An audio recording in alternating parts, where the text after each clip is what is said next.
مونږ خلق خو چې معمولي ډوډۍ کمه شي د خدای نه ګیلې شروع کړو. مونږ خلق خو چې معمولي د ځان نه لږ مالدار ووینو نو پس بیا مونږ ګیلې شروع کړو. مونږ خلق خو چې لږ د ځان نه غوره ووینو او دا مونږ پکې څه کیو بیا مونږ ګیلې شروع کړو. یو سړی جومات نه ووت او پرش او سپلی وشلېده چې وشلېده دا پونده دی نور سره ولګېدله. اوهو خدایه زه د جومات نه کوز شم مونځ دله کوم او زما دا حال دی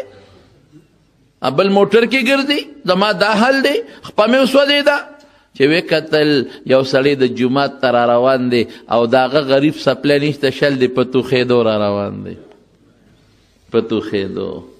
چې په توخېدو څنګه را روان دی وی الله زما توبه الله توبه زما خو پوټې خپل نور سره ولګېده د پرچ سره او چغې مې جوړې کړې خدای چې د خوار د کم ځای نه جومات ته را روان دی په توخېدو الله لا او پروا هم نشته معافي غواړم. حضور پاک فرمایي نسخه درته ښیم نسخه د ټینشن او د پریشانۍ نسخه درته ښیم. خلک دې کې پریشانۍ کې پراته دي د بل موټر ته ګوري خفه کېږي د بل مال ته ګوري خفه کېږي د بل بنګلې ته ګوري خفه کېږي د بل کارخانې ته ګوري خفه کېږي د بل جایداد ته ګوري خفه کېږي. د رسول الله مبارک په نسخه عمل وکړ څه ټیک څه فرمایي وی په دنیا کې د ځان نه لاندې ته وګوره او په دین کې د ځان نه پورته ته وګوره چې دا د چا کور نشته هغه ته وګوره اوهو زما خو بیا هم یو دوه مرلې کور شته چې دا د کری کور کې اوسېږي هغې ته وګوره چې د بل د کری وس نه کېږي نو بچي او ښځې پردي خدمتونه کوي او همسایه په شکل کور کې اوسېږي هغه ته وګوره. ستا موټر نشته موټر سایکل شته شکر دی هغه ته وګوره هغه بل پیاده روان دی د موټر سایکل وسې نه رسي د سایکل وسې نه رسي. ستا دوه سترګې شته د هغه بل یوه ده هغه ته وګوره. ستا یوه ده هغه نابینا ته وګوره هغه نابینا دی دې ته وګورې سترګې نشته خو لاسونه روغ دي پرتوغاښ ځان له تړلی شمه هغه روغ ته وګوره شل ته دې وګوري او مړه چې هر څه ناپوره شي که نه هر څه ناپوره شي نو چا ته به ګورو کافر ته به ګورو. شکر د خدای ایمان دې راکړی دی شکرګزار بنده د خدای دوست دی. نبی کریم صلی الله علیه وسلم فرمای هغه انسان چې هغه شکرګزار دی او صابر دی دا د خدای دوست دی. د خدای په نعمت به شکر ادا کوي بلکل کم په سترګو ړوند دی بشیر جان ادب شکر ادا کوي ډېر ړانده دي او په فوټپات ګرځي سوالونه کوي دی خو د پیغمبر نعتونه وایي ډېر ړانده دي چې د هغوی د لاس د نیو څوک نشته دته خو وروره لکه د ګورنر پروټوکول دی څوک یې د لاس نه یو خوا تختی یو څوک یې بل خوا تختی ډېر ړانده دي والله که په خر سورلي کوي په خر او دې ټول عمر په موټر کې سور رواني څه کوې ورسره ویل ته پولیس والا ودرولم او عجیبه دا وه چې ډرایور یې په لاس شلو هغه هم کله کله ډېر ښه سړی دی خدای دې خوشحاله کړي هغه په لاس بونډۍ دی په دې ګس لاس موټر چلی او دی ورسره مخکې ناست دی دی په سترګو نابینا پولیس والا ودرولو چې ویې درولو ده ته یې وکتل او هغه ته یې وکتل یله که لیسنس میسنس د ګاډي څه ورته وایي کاغذونه ډرایور ده ول آواز وکړه دی خو ماله راتاو شه چې دی راتاو شه ویې څوک یې ویې زه یې سچو یم او دا مې را سره اولدار دی دی سچو یم او دا اولدار څه وی وی د بابا مونږ ماف کړه دا د خدای کرام سور ګرځي په موټر. په دې پېښور کې مولانا اشرف صاحب رحمت الله علیه ډېر نیک سړی تېر شوی پروفیسر و په اسلامیه کالج کې او ډېر نیک و د مولانا فقیر محمد صاحب بکا صاحب رحمت الله علیه خلیفه و نو هغه په خپو باندې غریب معذور و نو هر وخت به په اوږه خلکو ګرځاو په اوږه به ناست و ګرځاو به نو زموږ شیخ صاحب رحمت الله علیه مولانا سنجان شهید رحمت الله علیه یو ځل وی مولانا اشرف صاحب ته مې وی چې خلکو ته خدای خره اسونه مسخر کړي په خرو په اسونو ګرځي تا ته خدای انسانان مسخر کړي د انسان په اوږو ګرځي د خدای د نعمت به شکر ادا کوم ناشکري به نه کوم. لږه ډوډۍ ده الحمدلله ډېر خلک دي قسم په خدای ډوډۍ ورته پرتی تېرېږي نه د دنیا ډوډۍ پرتی. زه یو ځل یو سړي بوتلم په دې یونیورسټي ټاون کې او ما له ډوډۍ وکړه زه خیر نوم فارغ خو وي خامخا به راځئ چې لاړم هغې غریب زما د مخې د علاقې علما راغوښتي وو ډېر خلک یې راغوښتي وو خالص زما د مخه مې چېرې تاله ډوډۍ کوم پرې چې دا نور خلک هم دا مولیان هم در سره کښېني او د هوټل نه ترکارۍ راوستې وې غوښې مخې او قصې پسې لکه دا دومره تکلیف دې ولې کو نجیب په ما خو نن اختر دی چې کېناستو ډوډۍ ته دلې د کور نه په پلیټ کې مهې راوړې سپینې مهې هغې ته او لږه ډوډۍ راوړه هغې په مین نیمه کړه که څلورم باقي واپس کړه لږ یې پرېښوده ما ولې وایي جي ما خو دغه په ما بند دي د ما دغه خوراک دی نه پکې غوړي نه پکې مالګه وه نه غوړي نه مالګه مې ډوډۍ چې مې واخېسته هغه هم بې مالګې وه وی دقه مې خوراک دی مال ډېر د دنیا مال لیکن خپله نشي خوړی نو که تاله خدای 2 کجورې هم درکړي او د وربشو ډوډۍ هم درکړه او لږ شي هم دله درکړه نو د الله شکر به ادا کې د الله حمد به وی او د الله شکر به وی په دې الله خوشحالېږي او بیا زموږ د مسلمانانو شکر رښتیا وایي چې ته وایې لا اله الا الله د دې نه لوی نعمت بل شته او چې په مانځو درې کې 2 رکعاته نفل وکړي او تندې دې ځمکې له لړ شي او خدای ته دې سر کېښوده لږ سوچ ته وکړه چې الله ګورې سر مې ته په ځمکه کېښود د ما قسم په خدای که د دې نه لوی نعمت ماته بل ښکاري که د 2 رکعاتو نفلو نه او د شپې په نیمه کې چې ورته بیا ولګې سر او وجاړې ورته د ما قسم په خدای که د تهجدو دا 2 رکعاته او د هغې جړه دا د وزارت عظما نه د ټولې دنیا د بادشاه نه قیمتي شی دی په هغه بادشاه به ته خوشحالېږې په دې رب خوشحالېږي او چې ورته جاړې نو خاندي درته ته ورته جاړه هغه درته خاندي خوشحالېږي درته دا لوی نعمت نه دی یو سړی په لاره روان دی او ډېر زیات بې سوکه دی سپلی هم نشته شلېدلې جامې دي یو ښار ته ورغې پخوا د دې ښاریو دروازې وې زموږ د پېښور هم دروازې وې دا لاورۍ دروازه ده او دا شنه غرۍ ده او دا کوهټۍ ده څه ورته ویلې کېږي دا بله ده خیبر ګیټ او څه دا دروازې به وي او ما د مشرانو نه اورېدلي دي چې دا دروازې به یې د شپې بندولې او سار به یې کولولې او د ښار نه فصیل دیوال ته و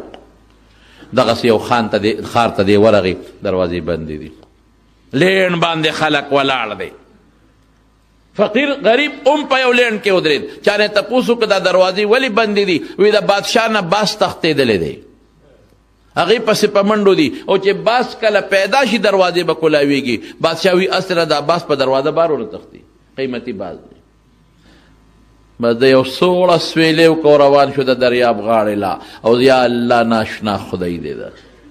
عجیبه عقل پکې کار نه کوي خدای دا ستاسین خدایي ده چې کم قمقل دی بېوقوف دی هغه له دې بادشاهي ورکړه قمقل په دې دی چې باس ته څوک دروازه بندوي باس ته 4 خپیس خو نه دی څه ښار کې په دروازه به منډوي باس خو وزرې وړقوي او برخېږي نو باس چې بندی نو په ښار جال واچوه دونه جال د سره شته نو تا باس ته دروازه دا سپی دی دا خر دی دا اس دی دا اوښ دی چې په دروازه تښتي نو قمقل بې وقوف خر هغه له د خدای بادشاهي ورکړی دی پروټوکول دی څوک ته مخکې منډې وي څوک ته وروسته منډې وي څوک ته سلوټونه کوي او چې ما غوندې هوښیار یم ټوله شپه دله عبادت کوم دروازې دله روجې نیسم زما دغه حال دی چې سپلی مې هم نشته زما دغه حال دی چې کمیس هم نشته زما دا حال دی چې کور هم نشته ښځه هم نشته بچي هم نشته نو زه ستا عبادت کوم د میس نشته هغه بېوقوف پوټې مونځ نه کوي او بېوقوف د قمقل بادشاهي دی ورکړی په دې سوچ کې پروت دی چې وده شو رب العالمین یې په خوب کې ولیده الله ورته بنده ولې پریشان یې ولې سوچ کې پروت دی وی الله ستا خدای ته په سوچ کې پروت دی بنده د ما خدای کې څه چل دی خدای خو بېدینه دی هغه باچا مونځ نه کوي او قمقل دی بادشاهي دی ورکړې ده فوج او پولیس یې انډر دي او زه ستا عبادت کوم د ورځې شپې نو ماله دی خدای پاکه شلېدلې جامې دي کور هېڅ هم نشته الله ورته وی بس ما خو په خپل علم هر څه ټیک کړي دي ګوره قرآن حکیم کې الله وی عسى ان تکرهوا شیئا وهو خیر لکم عسى ان تحبوا شیئا وهو تا ته به یو شی ښه ښکاري د خدای په نسبت بخنې ځکه دله نه درکوي تا ته به یو شی بد ښکاري او د خدای په نسبت ښي موږ د خپل خیر او شر نه یو خبر الله زموږ د خیر او شر نه خبردار ما خو ښه کړي دي خو که ته وایې چې دا ښه نه دي نو دا ستا په دې خبره به فیصله وکړو ستا دا چې کوم نعمت دی دا به هغله ورکړم د هغه نعمت به تاله درکړم او خدای کولی شي که نه شي کولی په سیکنډ کې بادشاهي اخلي تعز من تشاء وتذل من تشاء بیده الملک بادشاهي د خدای په لاس کې ده اختیار د خدای په لاس کې دی اوس بس 2 منټه کې فیصله وکړو ته چې پاسې باچا کوم دی اب ستا ځای له راولم ستا نعمت غله ورکوم د هغه نعمت تاله ورکوم دی ورته په دا خوب کې وایي الله زما څه نعمت دی دا شلېدلې جامې دا شلېدلې څپلې دا ګرمه یخنه ده چې دا دې دا غله ورکې وایي نه که نه تاله مې یو نعمت درکړی دی به بیا ستا نیګ ورې به د هغه بستی د هغه نعمت خو تاله در کوم بادشاه شي او ستا نعمت دا دی چې دا په نیمه شپه کې پاسې او دا ما ته جاړې چغې وې دا نعمت به بیا ستا نی دا به غله ورکوم دا په نیمه شپه به راته ژړا هغه کوي دا په نیمه شپه به راته نفل هغه کوي ته به بیا نه کوې وی نه الله دا نعمت نه ورکوم مونږ له چې خدای کم نعمت را کړی دی او د الله نو مخلوق دی نه والله که بل نعمت بني شکر به ادا کړي رسول الله صلی الله علیه وسلم په کور کې ناست دی او یو سوالګری راغی خیر راوړی خدای مو بخا نبی علیہ السلام مبارک سره یوه کجوره وورې کړه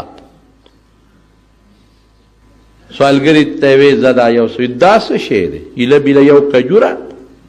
شکر یې ادا نه کړ بس نبی علیہ السلام خو به سوالګری نه رټه غږ یې ونه کړ لاړ دی کې بل سوالګری راغی بل سوالګری وایي خیر راوړی د خدای په نوم رسول الله مبارک ولې یوه کجوره ورکړه بله کجوره چې ورې کړه سوالګري څه وایي الحمدلله اوهو کجوره څومره لوی نعمت او بیا د مبارک پیغمبر د لاس بل ناشکري وکړه اوهو کجوره او بیا د پیغمبر مبارک د برکتي لاس او دې نه قیمتي شی ښکلی کړه زر تندیله وخورم صاحب دا خو لوی نعمت دی شکر ادا کړه حضور پاک حضرت ام سلمې ته وی دی بیبي وه ام المؤمنین وی ام سلمې چا څه شی راوړل تو ګوره څه شی دی الله راوړه ورته هغه یې راوړل څلوېښت دینار او 40 اشرفې وی ها بچی دا مو واله دوه سوالګري راغله یو ناشکره لاړ بل شکر ادا کړه هغه ته 40 اشرفې میلو شي په شکر الله خوشحالېږي لئن شکرتم لازیدنکم الله وی شکر ادا کا نورم زیاتو ولئن کفرتم ان عذابی لشدید او کنا شکری دی وکړه زما نه سخت عذاب والا بل څوک نشته عذاب می سخت دی قرآن حکیم کې الله وی په یمن کې می 2 باغونه جوړ کړیو یو د لارې نه یو طرف ته اوږده قصه ده یو د لارې نه بل طرف ته او داسې میوې وي چې د هغې په شان باغونو میوې کمځای وي چینې اوبه او قیمتي سور او دنیا ورته په تماشه کې وه دا ځمکه کې خوږوالی او طاقت خو الله پیدا کوي خلکو ناشکري وکړه چې ناشکري وکړه هغه باغونه خدای وچ کړل ختم اوبه د خدای په لاس کې دي دی که نه دي وایه راته ژوند د چا لاس کې دی عزت د چا لاس کې دی بچی د چا لاس کې دی روغ صحت د چا لاس کې دی مرګ د چا لاس کې دی او دا حج چې د طاقت درکوي څوک به درکوي عمرې له به دې څوک بوځي عزت به څوک درکوي الله اخلی به څوک الله بس د دغه خدای شکر ادا کوه او ان تعدوا نعمت الله لا تحصوها الله وی زما د نعمت شمیر نشي کولی دا خو ما غد وجود نعمتونه درته وي د نور ته ګورو سپومې ته ګورو د کائنات دا ټول انسان له پیدا دي لیکن الله بیا ګیله کوي اخره کې ان الانسان لظلوم کفار انسان ډېر ظالم دی ډېر ظالم ولې د خدای ما د نعمت تاړو سوچ نه کوي چې د ما قدرت ته معلوم کی او کفار ډېر ناشکره دی او بس کی چته منوي الحمدلله نوړی خولې ته واچوله چته یې مونوی الحمدلله کور ته ننوت چته یې مونوی الحمدلله بچي ته یې وکتل او خوشحاله شو چته یې مونوی الحمدلله په هر کار به الحمدلله وایې ښه د خدای نعمت چې کم نعمت ته ګورې او د یادي او کم نعمت استعمالې وی الحمدلله او لږ به نه ګڼې د خدای لږ نعمت هم ډېر لوی شی وي قانون دا دی که نه که یو عام سړی چاله یو 100 روپۍ ورکړي وطني خوشحاله خو چې یو لوی سړی ولې 100 روپۍ ورکړي نو په هغې ډېر خوشحاله نو دا د لوی زیات نعمتونه دي نو چې د الله د طرف نه دي موږ خدای که لږ دی خو ستا دی موږ ستا شکر ادا کوو خدای شکر دی په صحت روغ یو که دونده اوربشو ډوډۍ ده خو چې پرهیز خو مې ته نه دی کن که د 5 پیسو مالګه ده خو خدای چې پرهیز خو مې ته نه دی کن نو د خدای به د نعمت قدر کو او د الله د نعمت شکر به ادا کو نو الله وعده کړی د خدای به زیاتی او که شکر هم ادا نه کو نو خدای به کمی